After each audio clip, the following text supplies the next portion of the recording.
Hello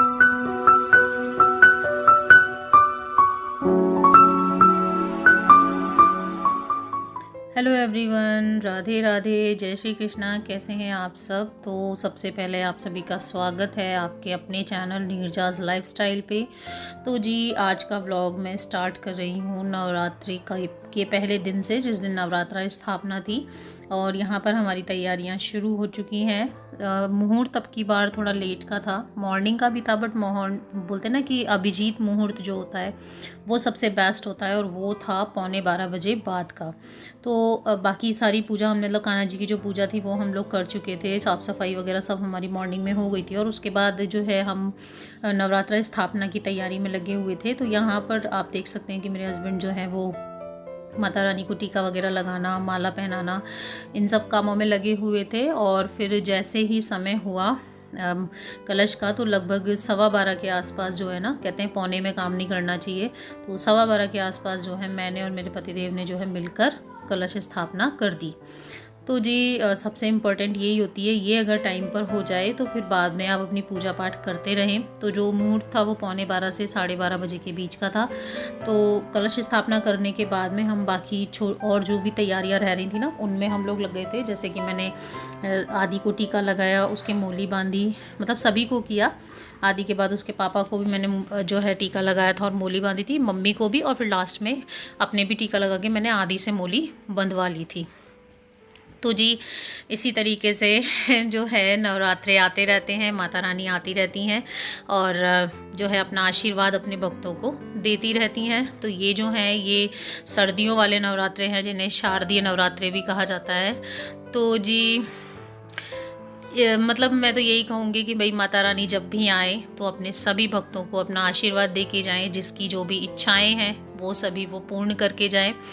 तो main बात ये होती है कि देखो, यहाँ पर मैं आप लोगों से एक बात कहती हूँ, हम माता रानी की पूजा तो करते हैं, बहुत से घरों में ऐसा होता है कि देवी की पूजा तो की जाती है, लेकिन घर की देवी का मान सम्मान जो है वो नहीं किया जाता है। अपने घर में जो भी स्त्री हो, पहले तो आप उसका मान सम्मान करें।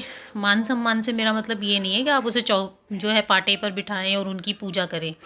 मान सम्मान देने से मतलब है कि उनकी बात सुने, उन्हें प्रायोरिटी दें, साथ ही साथ उनकी इच्छाओं का सम्मान करें कि वो क्या चाहती हैं, क्या नहीं चाहती हैं, उनकी हेल्प करें। ऐसा नहीं है कि वो ही जो है लगी हुई हैं और उसके बाद भी आप उनका अपमान किए जा रहे हैं। ऐसा नहीं होना चाहिए, क्योंकि जब मैंने बहुत सारे वीडियोज़ इस तरीके के सुने हैं कि जब आपके घर की लक्ष्मी सुखी रहेगी ना, तभी जो है माता लक्ष्मी आप पर प्रसन्न होंगी।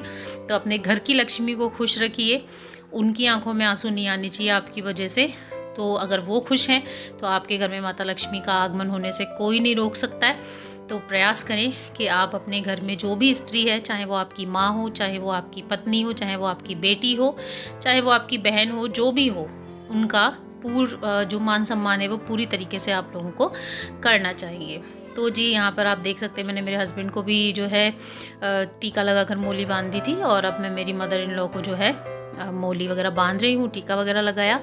और इसी तरीके से धीरे धीरे करके जो है हमारी पूजा का काम जो है वो आगे बढ़ रहा है। इसके बाद में यहाँ पर हमने अग्यारी जला ली थी, और अग्यारी को जलाने के बाद में जो है लौंग, गुग्गल, जो भी अग्यारी में चढ़ाया जाता है प्रसाद, वो हमने चढ़ाया। और उसके बाद हम क्या करते हैं, गायत्री मंत्र के साथ में 11 आहुतियाँ जो है वो इस अग्नि में देते हैं।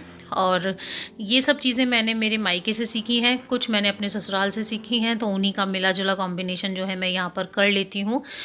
और बहुत अच्छा लगता है। नवरात्रि के ये 9 दिन ना एकदम डिफरेंट होते हैं, मतलब हर दिन ऐसा लगता है कि हाँ कोई त्यौहार हम लोग मना रहे हैं, क्योंकि वही सुबह उठना, सुबह से उठ के घर की साफ़ सफाई करना, और फिर जो है अपनी माता रानी की पूजा की तैयारियों में लग जाना और माता रानी की पूजा करना। तो मतलब इस तरीके से हवन वगैरह, मतलब एक डेली बेसिस पे हवन होने लग जाता है। और फिर उससे जो घर का जो माहौल है, जो घर की वायु है ना, जो भी हवा है, वो इतनी शुद्ध हो जाती है, क्योंकि उसमें सामग्री की जो महक है ना वो मिल जाती है। और हमारी तो पूरी कॉलोनी में ही, मतलब जहाँ जहाँ भी नवरात्रे बिठाए गए होंगे ना, सुबह से ही इस तरीके की खुशबुएँ आने लग जाती हैं। क्योंकि कुछ लोगों के हैं जो बहुत जल्दी, जैसे बच्चे भी स्कूल जा रहे हैं, बच्चा मेरा भी स्कूल जाता है, बट मैं उसको स्कूल भेजने के बाद में पूजा करती हूँ। कुछ लोग होते हैं जो पहले पूजा करने की कोशिश करते हैं सुबह जल्दी उठ के। तो मतलब सुबह से ही जो है ना पूरी कॉलोनी का जो इन्वायरमेंट है वो बहुत ही ज़्यादा ऐसे खुशबूदार और बहुत ही अच्छा ऐसे हो जाता है कि हाँ यार नवरात्रे हैं, ऐसा पता चल जाता है। तो यहाँ पर जो है ये अग्यारी का काम पूरा होने के बाद में फिर हम लोग जो है यहाँ पर चालीसा पढ़ने बैठ गए थे। दुर्गा चालीसा हम लोग पढ़ते हैं। तो जी मुझे तो ना अब दुर्गा चालीसा अच्छे तरीके से मुँह ज़बानी याद हो चुकी है, क्योंकि इतने साल हो गए हैं करते करते, और साल में 2 बार तो हम करते ही हैं, और 2 बार में भी हम 9-9 दिन तक जब रेगुलर किसी चीज़ को पढ़ते हैं ना, तो अब मेरे को मतलब बुक वगैरह की ज़रूरत नहीं पड़ती है। मुझे अब जो है चालीसा वगैरह बहुत अच्छे से याद है। मुझे आरतियाँ भी याद हो चुकी हैं, माता रानी की भी और कान्हा जी की भी। तो जी यहाँ पर अब हम लोग चालीसा पढ़ने के बाद में खड़े हो चुके हैं आरती करने के लिए। तो यहाँ पर हम सभी लोग मिलकर करेंगे अब हमारी माता रानी की आरती। और आप लोग मुझे बताना कि आप लोगों ने भी नवरात्रा की स्थापना की है क्या, और अगर आपने की है तो आप अपनी पूजा पाठ किस तरीके से करते हैं। अगर आप मुझे बताना चाहें तो मुझे कमेंट करके बताइएगा।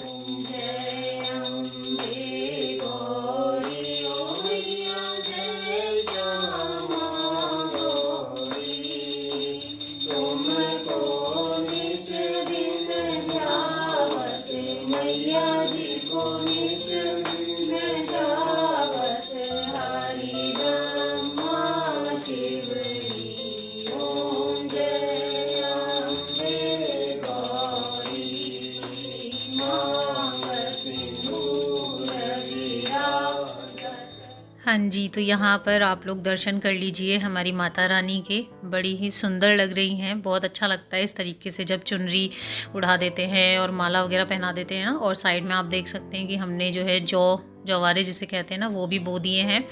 और इस तरीके से जी हमारी माता रानी की स्थापना की हमने। पीछे की दीवार पे ज़्यादा गौर मत कीजिएगा, क्योंकि अब की बार बारिश ने सब कुछ ख़राब करके रख दिया है।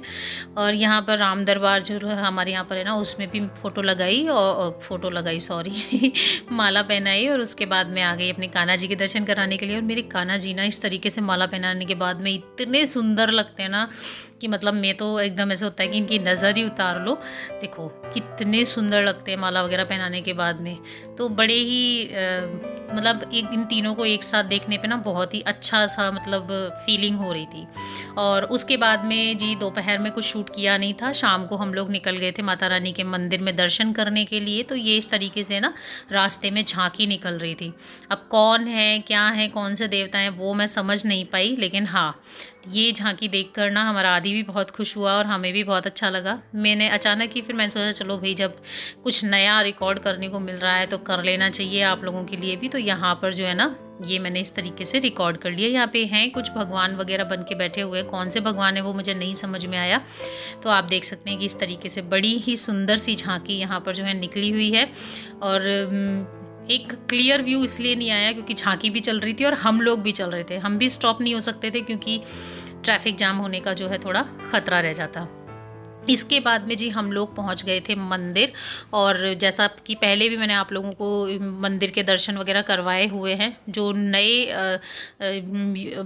व्यूअर्स मेरे साथ में ऐड होंगे वो देखेंगे तो वो उनके लिए ये चीज़ नहीं हो सकती है, लेकिन जो रेगुलर मेरे व्लॉग्स देखते हैं उनके लिए तो वो तो जानते ही हैं कि मैं हर नवरात्रे में इस तरीके से आपको माता रानी के मंदिर के दर्शन कराती हूँ। तो बाहर से जो है इस तरीके से मंदिर सजा हुआ है।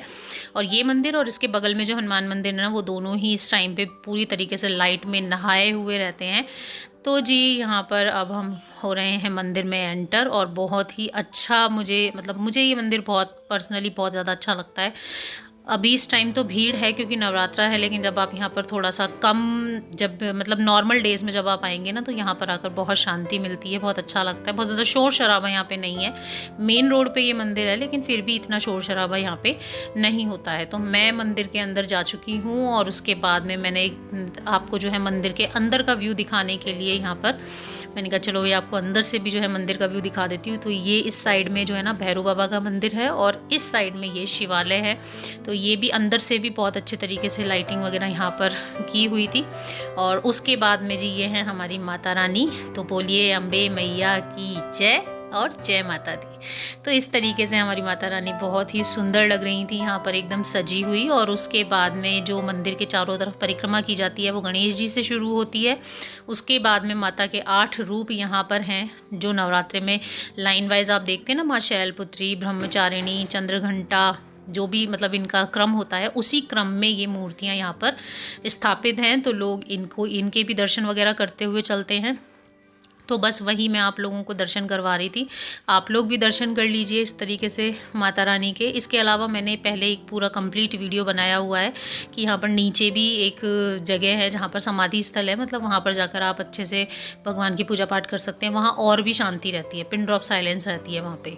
तो इस तरीके से ये परिक्रमा जो है ना वो गणेश जी से शुरू होती है और कंप्लीट होती है यहाँ पर राम जी पर। यहाँ पर राम जी, लक्ष्मण जी, सीता जी इस तरीके से, और हनुमान जी, इन सब की भी मूर्तियाँ बनी हुई हैं। उसके बाद में हम लोग आ गए थे घर। आके हमने खाना खाया। दही है, लौकी की सब्जी है, साबूदाने के पापड़ हैं, कुट्टू की पकौड़ी है और आलू है। तो खाना वगैरह खाने के बाद में फिर हम लोग चले गए थे अपने रेस्टिंग मोड में, और ये वीडियो भी यहीं पर कंप्लीट होती है। आई होप आप लोगों को अच्छी लगी होगी। वीडियो अच्छी लगी हो तो एक लाइक दे दीजिएगा, अपने फ्रेंड्स एंड फैमिली के साथ शेयर ज़रूर कीजिएगा। फिर से मिलूंगी आप लोगों से एक और इंटरेस्टिंग ब्लॉग के साथ में। तब तक के लिए बाय बाय।